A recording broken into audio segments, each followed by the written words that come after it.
Hello, everyone. Welcome to episode 220 of the Terminal City FC podcast, part of the Area 51 Sports Network. Josh Ray joined alongside Nathan Durek, as per usual, talking all things football. So it is finally Vancouver Whitecaps season. The 2026 Vancouver Whitecaps season is underway. The MLS season begins this weekend, but we actually had a game to talk about last night. The Whitecaps down in Costa Rica to play CS Cartaginés in the first leg of the CONCACAF Champions Cup. They looked good. They dominated possession, dominated play, but it ended up being a 0-0 draw. Yeah, there was a lot of positives to take away from this game, even though it was kind of a lackluster game overall. The pace of the game was very, very slow. Apparently, it had been raining for hours before the game, and then on top of that, they decided to water the pitch.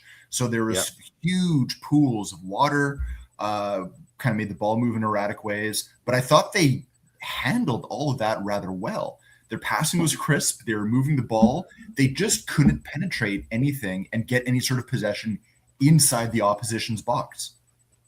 Yeah, it was the final third play wasn't as good. Yeah, it's early days and all that. It's the first game of the season. You're playing against a team that's already in mid-season form. But it is kind of disappointing that they didn't get a single goal in a game that they dominated. No. A couple of bright spots, though. I really like Kenji Cabrera. I thought Cabrera had a really good game, especially for being a part of the starting 11. One of the bright spots in terms of creating opportunities inside the box, he had 3 great low crosses in the first 15 minutes alone. He carried it on throughout the rest of the game. The difficulty was getting someone on the end of them. And I mean, don't get me wrong. I'm gonna butcher this name. I apologize. Cartaginés. Yeah, Cartaginés. Yep, thank you. Were really, really effective at maintaining their shape, being very, very compact, and basically not giving the Whitecaps any sort of license inside their channels. Yeah, they were really clogging up the box and playing park the bus ball, haram ball, whatever you want to call it. And the Whitecaps really just couldn't get on the end of all those crosses and corner kicks. It felt like they had 1,000 corner kicks in this game. Yeah, and nobody was really getting on the end of it. Jeevan Badwal on the 10 was a surprise prior to the game, but he looked decent in the 10. He looked okay. Passing. I thought it's not the position I would have normally thought for him, but he did well with what he had. He was definitely a thorn in the side, and he took a beating a few times because of it. I think he took the most of the beatings. Yeah, but he's definitely, I would say so far, has taken a step up from what we've seen in past years. I look at Jeevan Badwal, and this might be high praise, but almost maybe it's too early. But I make the comparison to Sebastian Berhalter. And the reason I say that is because Badwal played in 3 or 4 different positions throughout the match, depending on changes that were happening. Yep. It is the 10. When there was one change, he was shipped over to the right when Sabi went off. He was shipped down to being a 6 when Kubas was off. He was like all over the place. And when we first had Sebastian here, that's kind of what he was. He was that Swiss Army knife. I kind of feel like that's going to be what Badwal is. And it's now going to be up to him to figure out which position is his. Otherwise, you kind of run the risk of being the backup to everyone, but never the guy in a position. Yep. And for about 2 seasons, that was Sebastian Berhalter's. We had a real question of, we like him, but what exactly is he? And, eventually he found that position alongside Kubas and has made it his own. I'm waiting to see what's going to happen with Jeevan Badwal over the next 2 seasons to figure out what is his position. Yeah, mostly plays as a 6, but can play as an 8. I think he's better as a 6. And last night he was in the 10. We mentioned Cabrera looking good down the left. Sabi looked dangerous on the right. He nearly scored in the first half from a bicycle kick, but was cleared off the line the last second by the defender. Yeah. Obviously, Sebastian Berhalter was involved in a lot of the buildup, naturally just being as a 6, but also because he's the guy that takes all your set pieces. I thought he had a good game of trying to get stuff in. a little bit of the frustration started to creep into the guys as the second half wore on. And that's when we didn't see a yellow card in the entire first half. It wasn't until the second half that they started coming out. Yeah, ADA Ocampo and Andres Cubas got booked around the same time in the second half. Ocampo's made no sense. The original infraction was actually done by Cubas, but they gave the card to Ocampo, and then they gave another card to Cubas for dissent and not for the original tackle. So yeah, that one was a clear error. Yeah, and the Whitecaps, were trying to continue to build in the second half. Thomas Muller even came on in the second half, as well as Aziel Jackson, but no dice, and the game ended 0-0. Would have been great to even just end that game 1-0, heading back to Vancouver for the second leg, but 0-0, I guess you can take it. But it is kind of frustrating they didn't even get one. You go back 1 year ago, Jesper Sorensen's very first match for the Whitecaps. Again, another match in Costa Rica. At that time, I believe it was Saprissa. Yeah, it was. And they lost that match. Yeah. Right? They lost that first match in Costa Rica and then came back and made up the difference at BC Place. So I don't know if you want to do a year-to-year comparison. They're marginally better. Yeah, at least they didn't lose this game this time around. Cartagena didn't even have a single shot on target. They had 4 attempts. Yeah. So, and I mean, possession stats of 75%. I mean, how often do you see that? That's kind of ludicrous. Yeah, but at that point, you realize it was a game plan of Cartagena's to play the way they played. Yeah, and the conditions the Whitecaps had to adapt. Altitude, it was raining, and all that. Costa Rican heat, that also, I think, played. Apparently the temperature wasn't too bad. I think it was only around 16 degrees. They said there was a breeze, so it felt like 14. So that's not too shabby. Yeah, it's not too shabby. And Aziel Jackson coming off the bench, I thought he looked all right. I thought he looked better when he moved inside and he started playing as the 10. When he was on the right, he was kind of lost a little bit, but as a 10, he started to affect the game more. Yeah. He was I just can't get over he has the same hairstyle as Jaden Nelson, and he's wearing Ali Ahmed's old number 22. Yeah, that's true. That is some going to take some time to get used to it. The Whitecaps don't have Jay Nelson anymore, but they have someone with the same hairstyle. Yeah. Jackson has the pace and energy, but he doesn't have Nelson's explosiveness. I think that's the big difference between them. Yeah, that's fair. Obviously, we didn't see Chuck Schlabby or the other players. They didn't even make a trip. No, they're still waiting on visas and whatnot in order to get clearance to be in the country. That's hopefully making its way through the ranks. I don't know if it's going to be done and prepared for this weekend. Ideally for some time next weekend. Yeah, Sorensen after the game said that he was satisfied with the results and he was glad they didn't give up anything dangerous. Yeah. But second leg, he says, will be more the same with deep defensive lines. But that really was one of the games of soccer of all time. The thing is hindsight always 2020. I know Sorensen said they expected the Costa Rican rivals to be a bit more aggressive, be in their stadium, play to their strengths, and we didn't really see that. But maybe we did. I mean, this is a team that does not score a lot of goals. They only have scored in 7 matches in the Clausura of the Premier Division of Costa Rica. They've only scored 6 goals in 7 matches. Yep. They were the same in the Apertura, where they scored fewer goals than they had games. What they're known for is their defensive stability. They've only let in 2 goals in 7 matches, which is amazing. It's good for second place.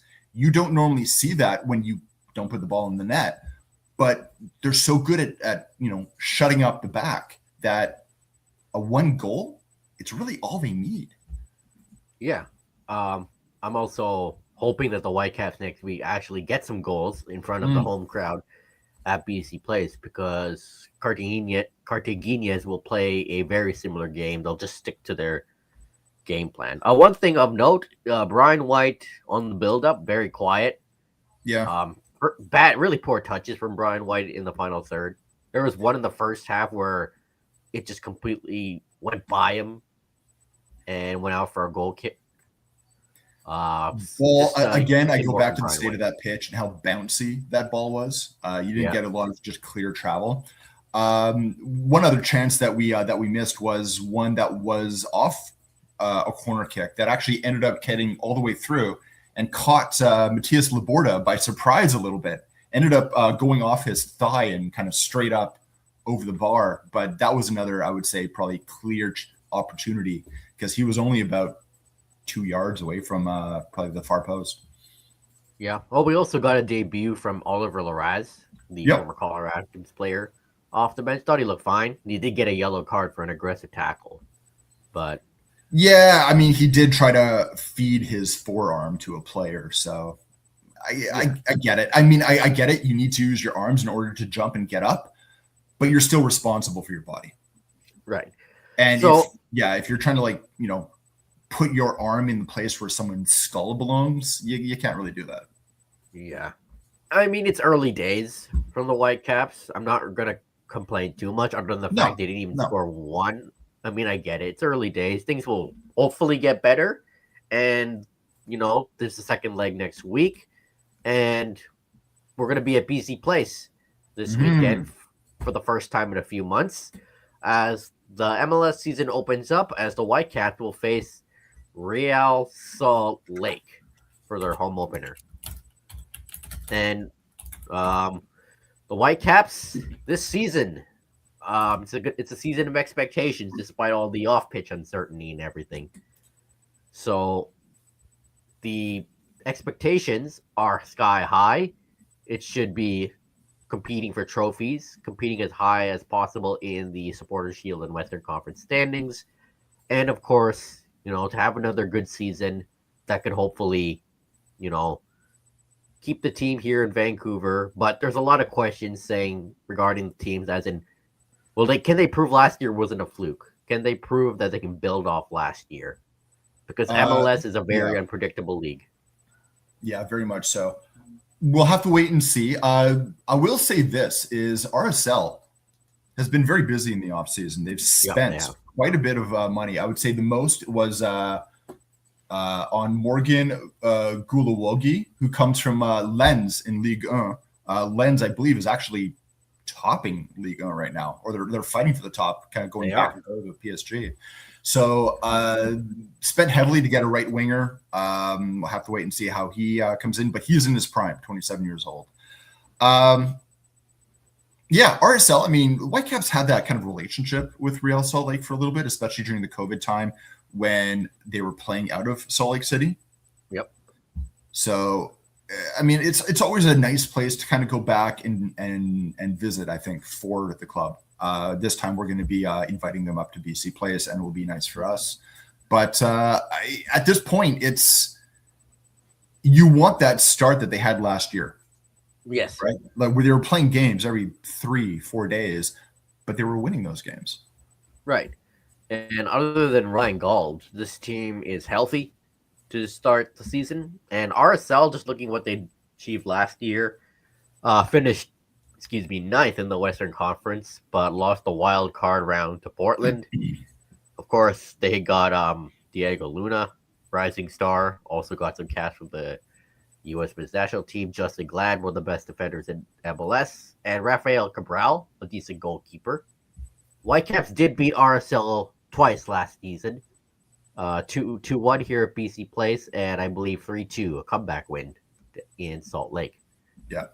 Just to kind of add on to that injury list, as I still believe we'll still have Renko Veselinovic out and Sam Matakube. Yeah. Those are two players that are still trying to make their way back into things. It's going to be a little bit for both of them.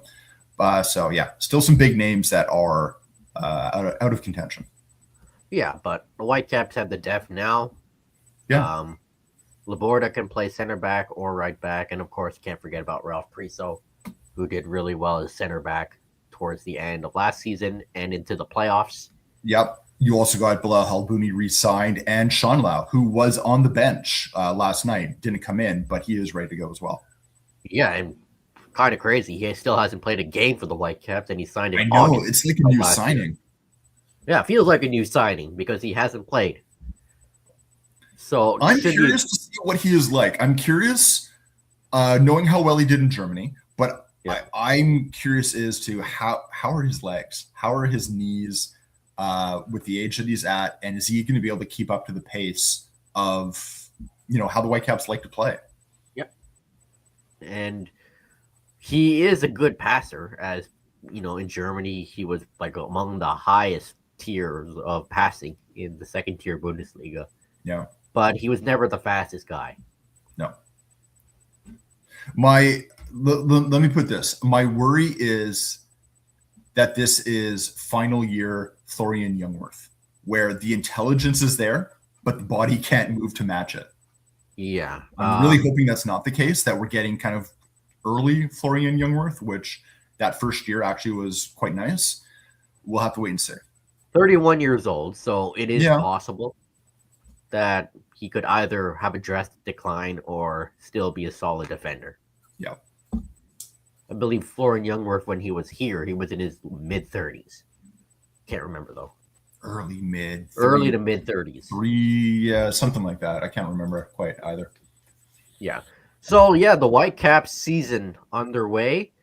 I'm just going to bring up here what the Apple TV pundits have had to say about the Whitecaps.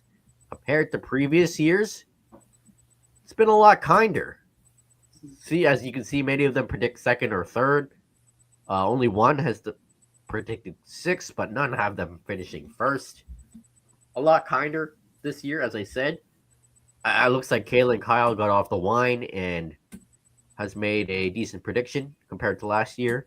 Hey, last year, the only one who had the Whitecaps in the playoffs was Bradley Wright Phillips, if I remember right. So Yeah, they were all a little bit off.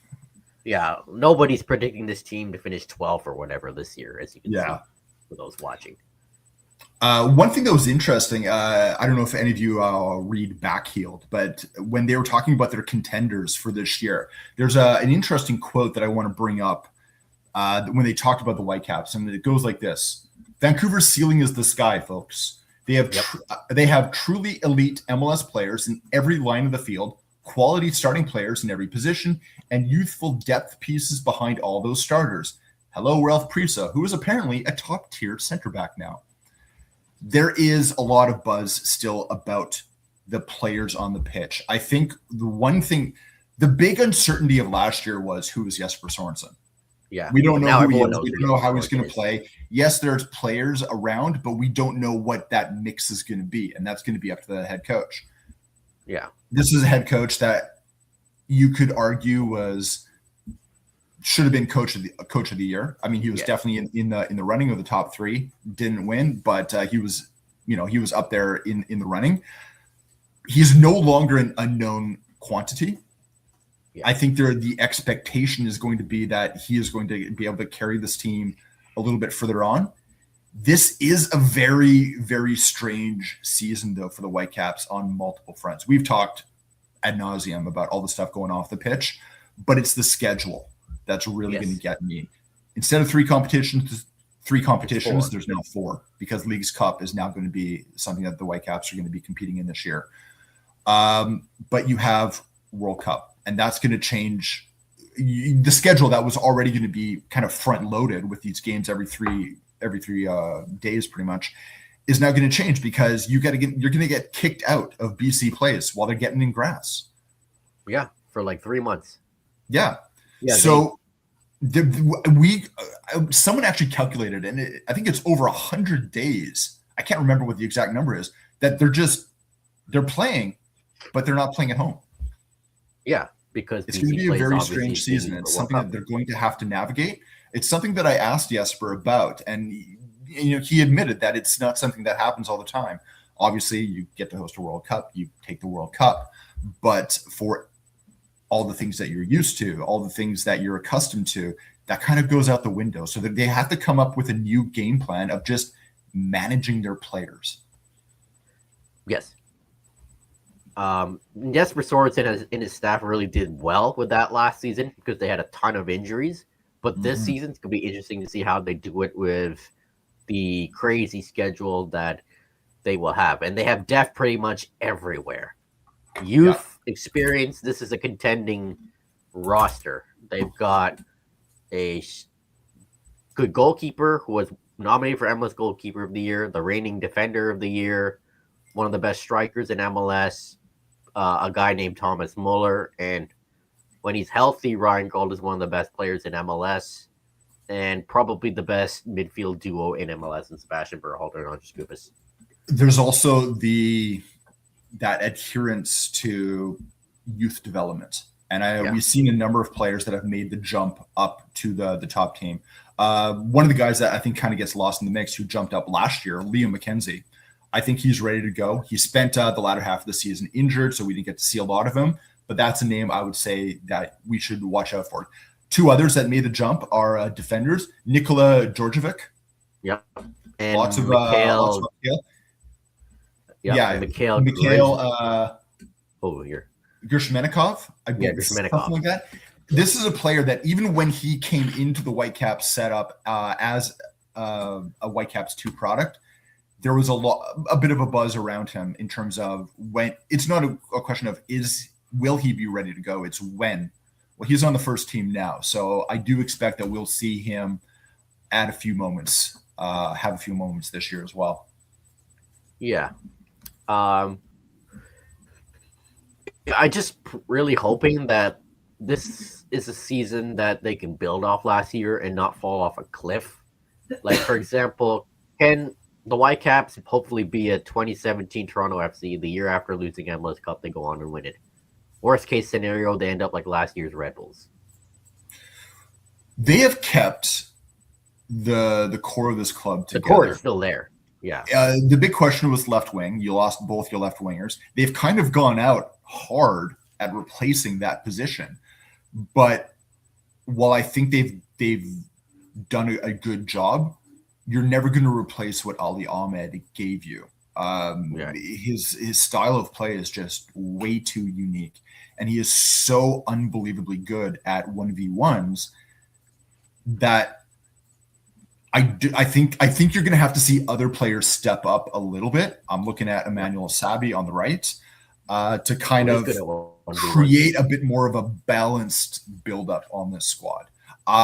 He's got a year underneath him already, and I think that's going to really, really help. I think we're going to see him grow. Yeah. I'm really interested to see how Kenji Cabrera does this season. Showed flashes last season when he did play, though he didn't play much, but it was clear there's a player there. Even like there's a player. Kenji Cabrera is one of my players to watch. The other one will be Ryan Alumi. Alumi is, we know Brian White spends part of the season injured. That's just unfortunately what happens. He doesn't make it through a whole season, and I think this is going to be those opportunities for a player like Alumi to show exactly what he can do with a little bit more of sustained game time, not just coming in for like the last few minutes of a match here or there. My hope is that if and when he is given that opportunity, he takes it, because he is 19 now. I think he turned 19 in January, if I'm correct. I think this is a player that has maturity beyond his years, and he is ready to go. We saw that last season that there was a lot of potential in Ryan Alumi here, but still a lot of room for growth and things to work on, and hopefully he gets the offer. But it's working. I mean, he even got noticed by Jesse Marsh for that, getting the call up when it was more like kind of inside players, but still. Yeah. And also really hoping that Ralph Priso builds off last season as a center back. Yeah. And he also got noticed by Jesse Marsh, and in that game against Guatemala looked very good. Yeah. Who would have thought, right? Who would have thought? Yeah. I guess, he's found a home at center back and hasn't played a bad game yet. So I was watching a clip of Ralph, and he was talking about a coach that he had when he was younger, because he had bounced around to a few different positions. And I'm not going to say it word for word, but it was essentially of, if you have good feet as a defensive midfielder, you have great feet as a center back. And I kind of see that's what we're seeing right now, is we're seeing him drop back, but still have all that additional skill of being a defensive midfielder now being applied on the back line. Yeah.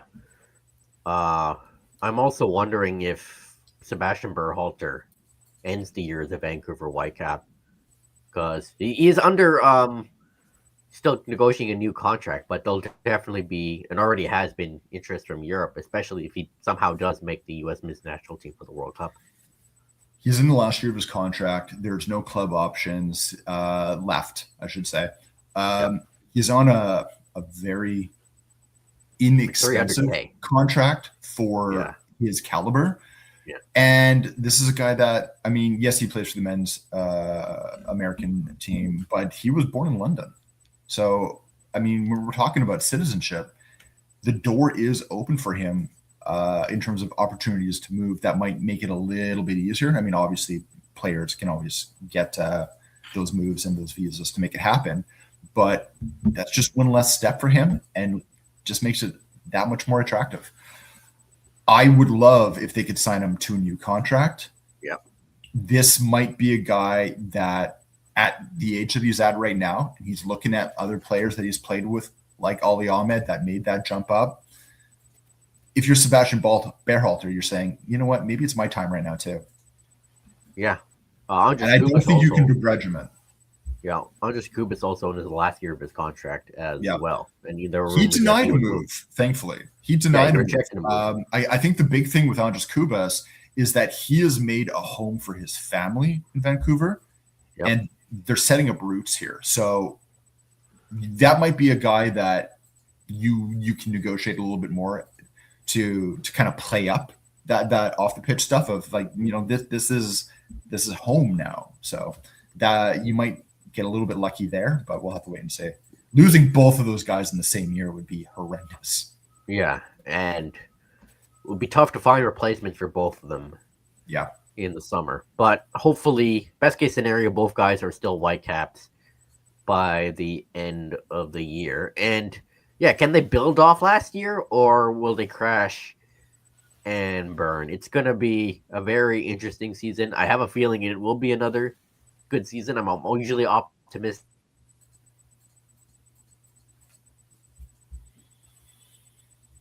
I have a feeling it's going to be another good year as well. I don't think they're going to go and break all the records that they did the previous year. I mean, obviously, we talked about the amount of goals that they had. They had the best goal difference in the entire MLS. The points total, I mean, I was hoping that they would break the 50-point mark. They ended up smashing it with 63 and tying for top spot in the West.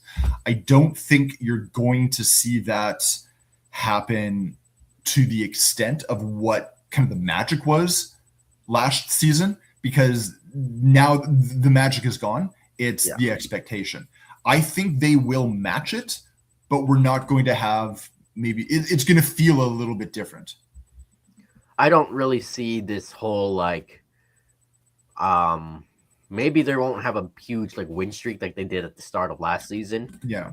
But it would be nice if they do, but there's a lot of factors like the schedule that could really prevent them from. Schedule's going to be a weird one. I still think it's going to be one of the biggest, I don't want to call it an impediment, but it's going to be one of the biggest factors of this year.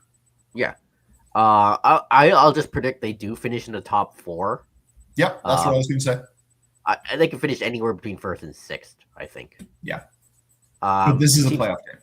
Yeah, this is a playoff team, contender in many ways. Yeah. But of course, they're competing with the likes of LAFC, who've gotten stronger. Seattle, you can't count them out. And LA Galaxy looking to rebound, and San Diego's looking to prove last year isn't a fluke either. Yeah. LA Galaxy is going to be a team in the West to watch, because I will say it right now, I would say Greg Vanney's seat is warm. Yeah. And with the moves they've made in the offseason, with the expectation, and the whole idea is like what happened last year was an aberration. It cannot and will not happen again.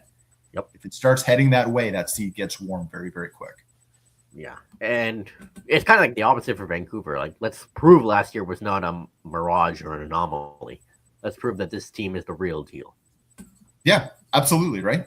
And I think the feeling around the league is that this wasn't a fluke, that this is a team that can sustain itself. Yeah. Just hopefully that this is, not the last year of the Whitecaps in Vancouver, and that they could really build off last year and have another magical season. But it's going to be tough. MLS is hard to predict, and Yeah. yeah, I'll say they finish second or third in the Western Conference. Uh, they won't have 4 All-Stars, no, maybe like 1 or 2. I would say be prepared for Blackman to be up there again. Be prepared for Yep, Bearhalter to be up there again. and of course Thomas Muller. Newcomer of the season. Does that count? I was just thinking, just because Mueller came in August of last year, that he might not count for this year. So maybe that's out. Takioka, we'll have to wait and see. Yeah, I mean, there could be 2 or 3. 2 or 3, yeah. Yeah, and coach again. You got to think about that. Right. And also, I guess, should we include Axel in that, who got the executive award, right? Right. Newcomer, Sheikh Sabali, I think is one to watch, given his pedigree in Ligue 2. Yeah, and the fact that he's an AFCON winner. Get their team promoted to Ligue 1. Yeah. I think if there was a Newcomer of the Year award for the Whitecaps, he'd be my pick. Yeah, that's fair. I'm really intrigued to see the development of Bruno Caicedo, the young Ecuadorian winger. The Whitecaps have done so well at scouting in Central and South America, of looking at these young players, bringing them over, and not expecting an instant return. Of realizing, like, no, this individual is a project to help develop. Pedro Vite wasn't the Pedro Vite who left, wasn't the Pedro Vite when he came, right? It took years to get to that position. Kenji Cabrera is a diamond in the rough. You can throw Eddie Ocampo into that list as well, and how well he's done. Remember Matias Laborda in his first year? Kind of atrocious. Look where he is today. Same with Ranko Veselinovic. Absolutely. I think they have done very, very well at finding these diamonds in the rough and realizing that they're not going to be contributors or superstars overnight. You've got to spend the time. You've got to spend 2 and 3 and 4 years to get them to the point where these are quality players that can kind of fit in any team there is. Bruno Caicedo is a guy that, if you remember right, a lot of people were surprised that he didn't go over to Europe. Yeah, and people in Ecuador were not happy that they were losing him for a low fee. Exactly. So I agree with you. He's going to be one to watch. Yeah, and the Whitecaps aren't a team that just solely relies on their stars anymore because they got depth anywhere. But of course, you need the stars to be the stars. You need Thomas Muller to be Thomas Muller, and there's no doubt he will be. He's Thomas Muller. Yeah, he's got the age and the wisdom that comes with. There's still the age factor, but last season he did not look out of place. No, he didn't. I think he'll be fine. I don't think you're going to see him game in, game out, especially when you're playing every 3 days. Yeah. You might see him start and then go on the bench, start and then go on the bench, but that's fine. That's you've got to be able to manage those players as well. Right, and my hot take is that he'll be in the MVP conversation. We won't win it, but I think he'll be in the combo. That's my hottest take. It's a hot take. My only way, or my only reasoning as to why I maybe don't see it as much as you do is I'm still curious as to how many minutes he's actually going to get. Yeah, that's the thing. Where other players like, say, a Lionel Messi might play every game, but that's because he spends most of the time just walking on the pitch. Yeah. Mueller wants to be more involved in that buildup, and it requires giving a bit more throughout the game rather than Messi kind of just picking his moments and being absolute class within those moments. The physical toil on Mueller is going to be this year.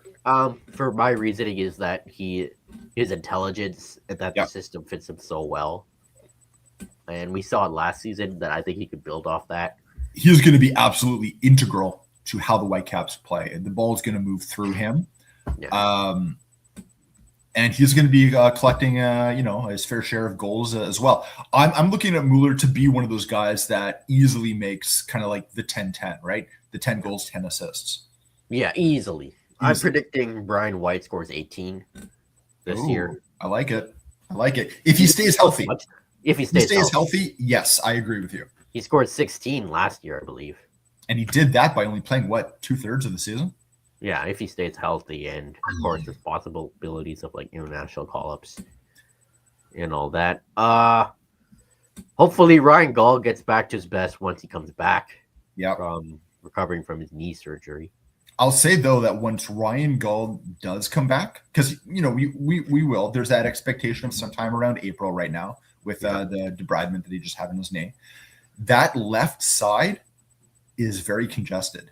It's one of those kind of happy problems that Jesper is going to have because while Ali and Jaden are gone, you have other players that are now competing for that spot. Kenji, Bruno, Czech that we've already talked about as well. Yes, those players are versatile. They can fit in other areas. Is Jackson as well. Yeah.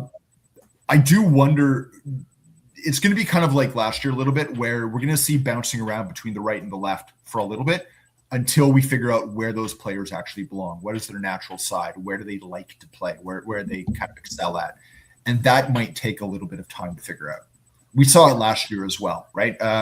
Sabi, before he kind of nailed down that right-hand side, he was on both sides. Nelson kind of ended up being the guy on both sides throughout because he unfortunately didn't nail down the starting position that Ali ended up taking. So who are going to be those players this year? I'm going to be curious. Yeah, who's going to step up and hope the next man up mentality that showed last season really shows up. So I think it has to. You don't get you're not going to get through this season without that. Yeah, especially with how congested the schedule is. Yeah. So yeah, expectations are high. I predict this team to be competing for top of the Western Conference, competing for the Supporters Shield, and going as far as they can in each competition. Obviously, I expect them to win Canadian Championship. Yep. But to reach at least the semifinals or even the quarterfinals, semifinals of Champions Cup, Leagues Cup, I guess get out of the group stage. I still don't care. Yeah, we all know. I still don't care. Yeah. Sure. Sure, go as far as possible. Give Mikhail and Nikola minutes in those games. Yeah. Cool. Sure, I guess.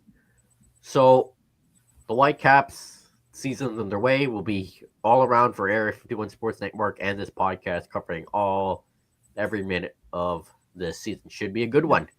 Yeah. So MLS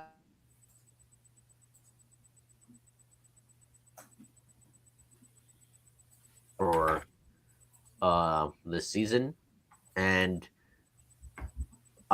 it's hard to predict an MLS Cup winner the day before the season starts. Yeah. Obviously, many.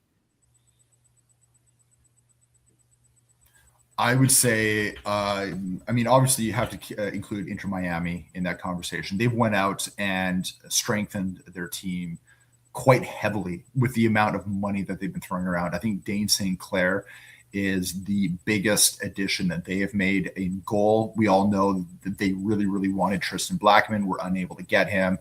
Allende is now done. That deal is done. He is their player. But there's other teams to watch out for as well. In the West, obviously, the conference that we know the best, LAFC and Seattle, I think are the two teams you have to pay attention to the most. Seattle, for the fact that in their entire history in MLS, they have one more year in MLS than the Whitecaps. They have only ever missed the playoffs 1 year. That's it. And then LAFC, I don't know if we can call them the new kids of the block. They're not even the new kids on the block in their own region anymore, but I don't think you can count them out. And a full year with Buwanga and if they can keep them, and Sun, that is a dangerous combination. And the addition, I don't know if you guys saw any of the highlights of their Champions Cup game, but the addition of Estacio. Yep. It's only a loan, though. Only a loan, but it's for... Is it only until the summer or is it for the season? Until the summer. Oh, I don't know if there's an option or anything. Okay, because I got to say, he looked phenomenal. He did. It's only one game, but still. Yeah. Buwanga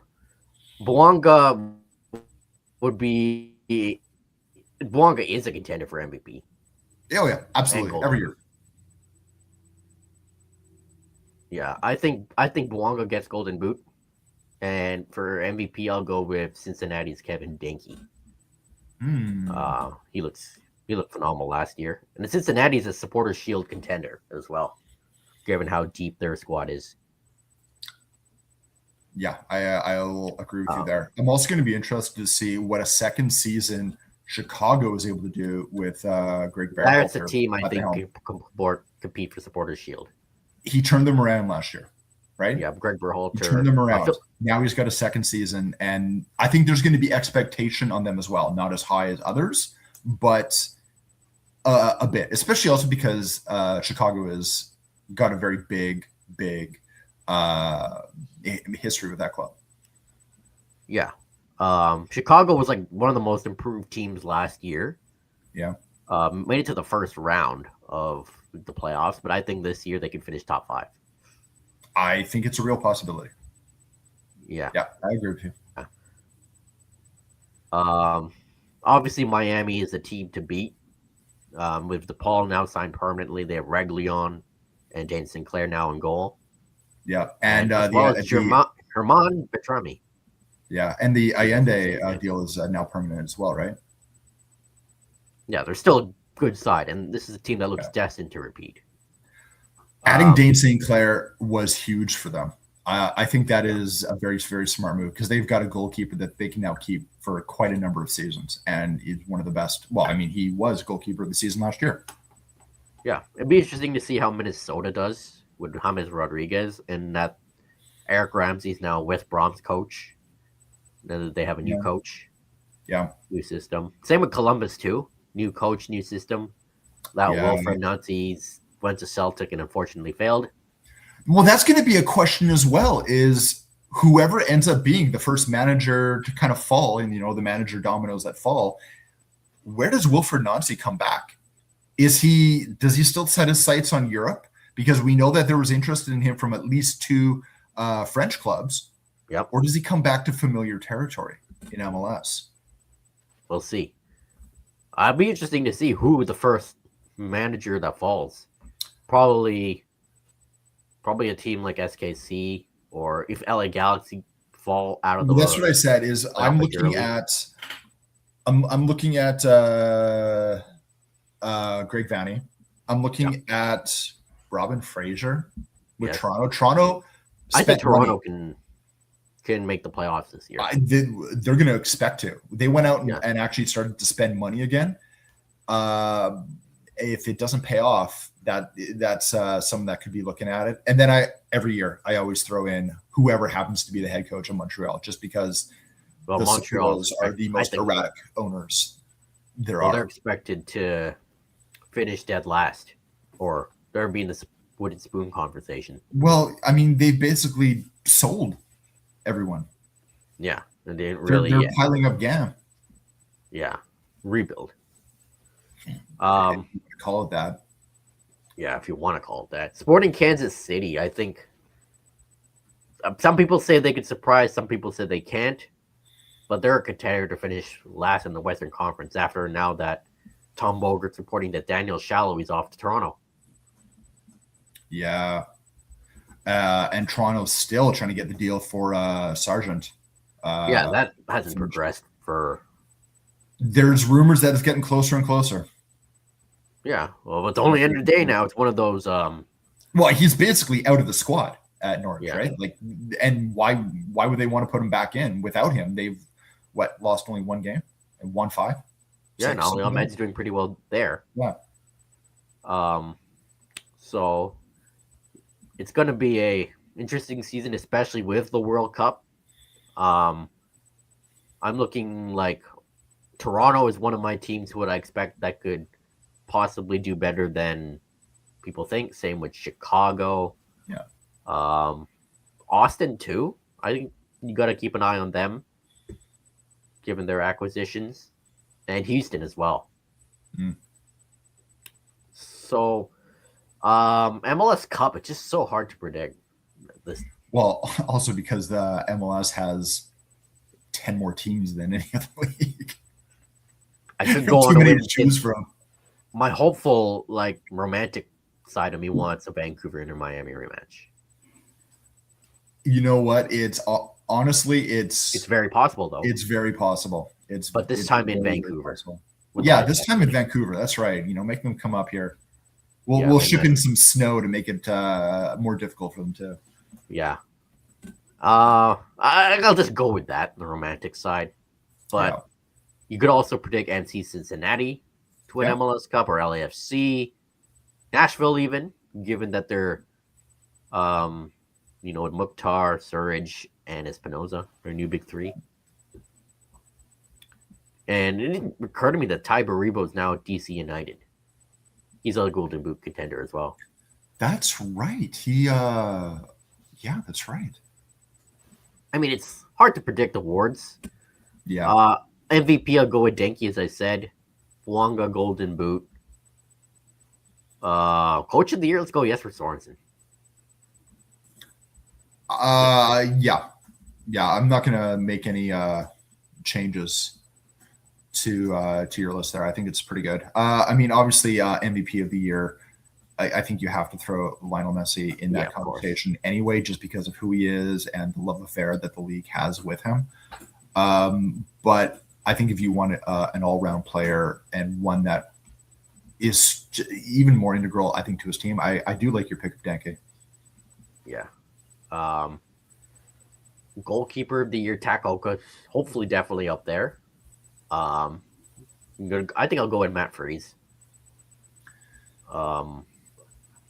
I'm going to go Dane Sinclair again. Or Dane Sinclair. Yeah. Or even Max Crepeau. He could even be up there. I go Dane simply because what he was able to do with Minnesota was amazing.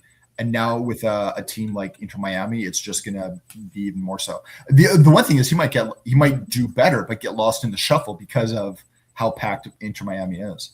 Yeah, I'll go with Matt Freese because he was a huge reason why New York went as far as they did. Yep. I think he'll continue to build on that. That's fair. Newcomer of the year, thinking of guys who signed like recently. If James Rodriguez is James Rodriguez is probably the big. If he is able to play like he played in Mexico, then there's a chance. If it's the James, or for internationally for Colombia, if it's the James Rodriguez that kind of bounced around clubs and can never find a home, then he might just disappear and be kind of one of those signings that you scratch your head and wonder what was the point. I don't have a read on him yet because I don't know which player signed. Yeah, I think he's like the big contender for a newcomer of the year. Yeah. I think we'll just go with that. Anything bold you want to predict? Does Robert Lewandowski make the jump to the league? I say he does. I think Chicago has his discovery rights. Okay. There's been talk about. I mean, there was the stupid rumor about Vancouver, which is stupid. That's not happening. I do wonder about San Diego. Yeah. Right. My hot take is San Diego regresses. Yeah, they came out of the gates, but they're not going to be able to sustain it. I mean, I take a look at. They're a good team, though. What about St. Louis? Like when St. Louis came in, they came out of the gates absolutely flying, and then reality hit them a little bit. So, yeah, I do think that's going to happen. Yeah, and I still think they're a playoff team. Yeah, I still think they're a good make team. The playoffs, but yeah, they're a good team, but they're not going to hit the heights of what they did last year. Yeah.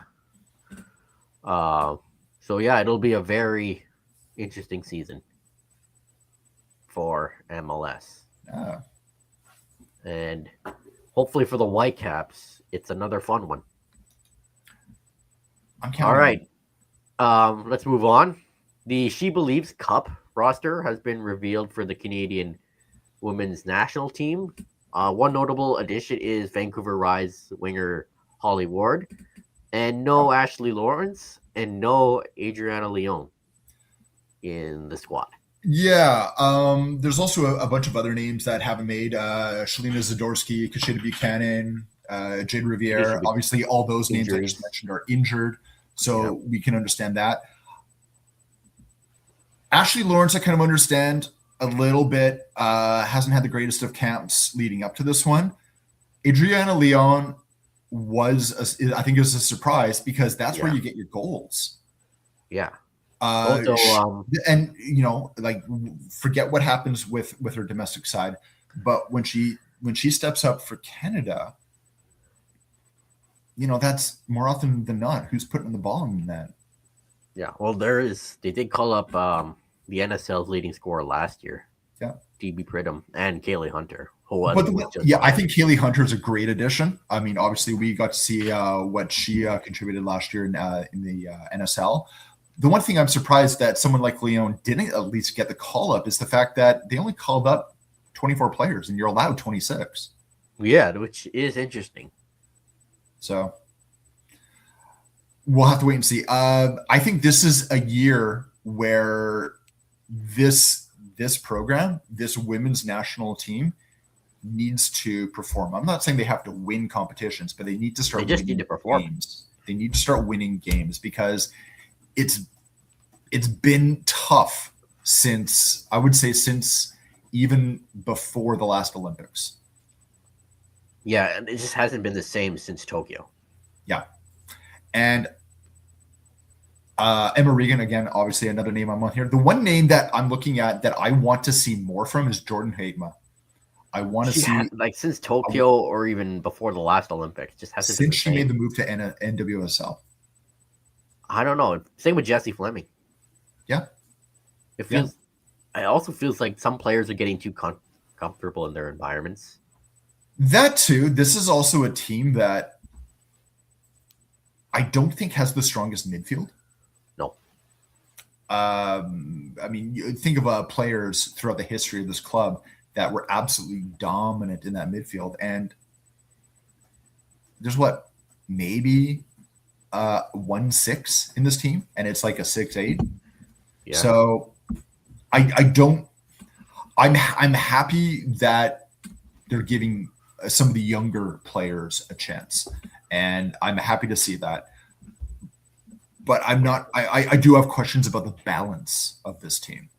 Yeah, the chemistry. It's just feels like it. One thing that was mentioned is that the contract that was signed for the women's national team to play in the She Believes Cup also includes next year. So they'll be already guaranteed to be playing in that competition next year as well, which is good. And also, Casey Stoney revealed that there will be a home match sometime in October. Yeah, but we're not going to see them until October, so it's quite a wait. Again, it does make sense because you have the Men's World Cup being co-hosted this year as well. It makes sense that you're not going to see that happen until after that's all done and dusted. So, yeah. All right. Let's move over to Europe. Not much for Chelsea. Other than a 4-0 win over Hull City in the FA Cup. Pedro Neto with a hat trick. First one was a banger outside the box. Second one was literally directly from the corner that fooled everybody. And third was another well-taken shot. Third one was courtesy of Liam Delap's runs into the box and he finds Pedro Neto. See, this is what happens when Liam Delap decides to play football instead of trying to be a UFC fighter. He can actually do good things. Though he did miss a sitter in the first half where he had a wide open net, waited too long, and the goalkeeper made the save. But before that, he pressed the goalkeeper well as well. So, I don't know. Where was this Delap all season? We need Delap the footballer, not the UFC fighter. Esteval also scored a nice goal that also made up for his missed sitter in the first half. Just overall, a nice win for Liam Senior's squad, 4-0. And they play Wrexham in the next round of the FA Cup. That should be fun against Ryan Reynolds and Rob McElhaney's team, and they were pretty excited when they found out they drew Chelsea. So hopefully Chelsea avoid the Hollywood upset and move on further into the FA Cup. And on the weekend, it's Burnley at home. Should win this one. And everybody's got a week off, more or less. And hopefully it's another 3 points. And Spurs, no games, but Igor Tudor is working his way with the club. Yeah, so he's officially been had a lot of the coaches that had left. One of the coaches had just signed. He'd only lasted 33 days with with Spurs. He's out now at the door. Tudor's brought in his own staff to fill those positions, which is a little bit strange. The fact that he is only an interim. This is only until the end of the season. Obviously, I mean, if does well, he can get the job. well, that's just it. Like, this is also a bit of a probationary period if he does want the job. Now, again, the name on everyone's lips is Pochettino. What's going to happen once the World Cup is over? Do Spurs want to wait that long into the summer to choose a head coach? Because by the time the Premier League is done and the World Cup is done, it's still a big length of time. It's going to have to wait and see. And yeah, well, we'll just have to wait and see. No games over the past week because it was what was it, FA Cup, and Spurs bowed out of that early. So Fulham, it's this Sunday, as they try to not be relegated. I can't believe I'm saying that. Yeah, crazy times, huh? Painful times. So the big story out of the European game involved Vinicius Jr. in a game against Benfica in the Champions League playoff round. He apparently gets called a monkey by Argentinian/Benfica player Gianluca Prestini. It has probed a UEFA investigation. Obviously, Vinny Jr. and his teammates were upset about this. It kind of sucked for Vinny Jr. For a while, 8 years. Yeah. 8 years at Real Madrid, 20 alleged racial abuse cases against Vinicius Jr. The history of racism in football, especially in Spain. Especially in Spain, but I'm like, you can't pin it on any single country. It's widespread. Yeah, I hate to say it, it's widespread. Now, I think we've all seen the still images or the video of the player actually using a shirt to cover his mouth so the camera can't lip read. That is very damning. Yeah. Obviously, it's evidence. It's also evidence of nothing because you can't tell what's going on.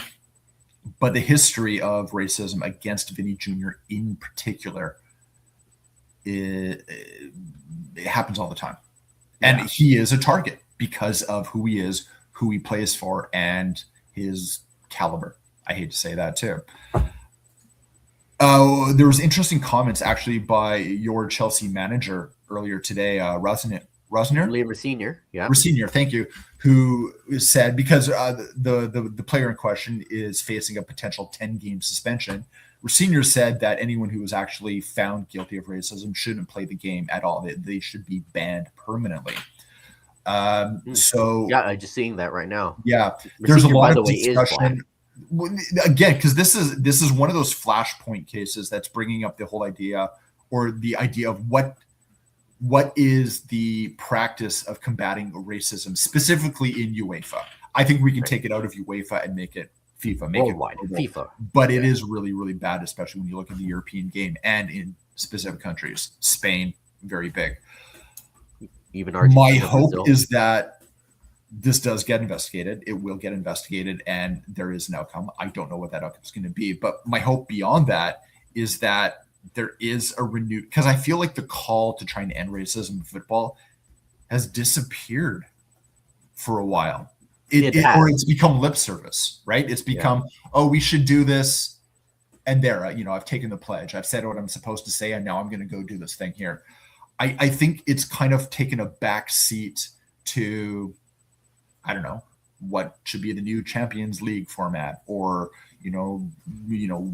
getting Real Madrid to rejoin the whole kind of European Federation stuff. We're focusing more on the technical aspect rather than the human aspect, and I think we really, really need to get back to that I think in football in general, because I think it's not that people have stopped caring, it's that it's been out of sight, out of mind for a little bit. Yeah, and this has woken people up. Remember the whole kick it out thing? Yeah, that was huge for a while, and it's disappeared. Yeah, I think that needs to come back. And overall, there needs to be like protocols onto what happens when someone says racist stuff in the game and fair punishment. So I think the punishments need to extend beyond the player. It needs to go to the team in question, and there should be real consequences. If this is found to be real, it's a forfeit. It's a 3-0 forfeit, like how anything else works out, and you Yep. lose that game, right? Right. And That way, you're now not just going after the player, you're telling after the club. individual clubs, make sure these players are educated of, real consequences that extend beyond themselves. Yeah. Obviously, should have words should have consequences and all that. Well, and I hate to say it, but when you start losing games because of it, or losing points in a table because of it, it starts to become about money. And I hate to say it, but money sometimes is the only thing that changes behavior these days, especially when you're looking at vast entities like football clubs. And maybe that's what it needs. Yeah, and it just ruined the whole game, the whole vibe. Yeah, absolutely. And it ruins the sport. Yeah. Kind of a somber. I was going to say a bit of a sour note to end the show on, but definitely a story that hasn't disappeared, and one that needs to be revisited time and time again while it is happening, in order to remind people, I think, that this does happen. Yeah. So that'll conclude this week's episode. Hope you're enjoying it. Tell us what we're doing right. Tell us what we're doing wrong. Follow me on Twitter, Joshua800, Nathan at Ed Durek, podcast at Terminal City FC. Check out all the articles for Area 51 Sports Network from us and others regarding, junior hockey, the Olympics. By the way, the women's gold medal game is going on right now. I actually have it on my phone right now. Oh, yeah. I'm going to be putting on the TV here right away. Yep. I'll have this episode out later because I'm going to watch this game. Yep. And I have to go out somewhere. There you go. So if you're listening on the podcast platforms, it's probably later tonight or this afternoon. So, yeah, check out everything, all our Whitecaps coverage. We'll be back at BC Place this weekend. Finally. Yes, finally. Finally. So we're going to enjoy some football and talk to coaches and players and all that. Yeah, it's good to be back. Yes. And hopefully it's a good season for the Vancouver Whitecaps. Here's hoping. So both on and off the pitch. Yep. So that concludes this week's episode. Peace out. Take care.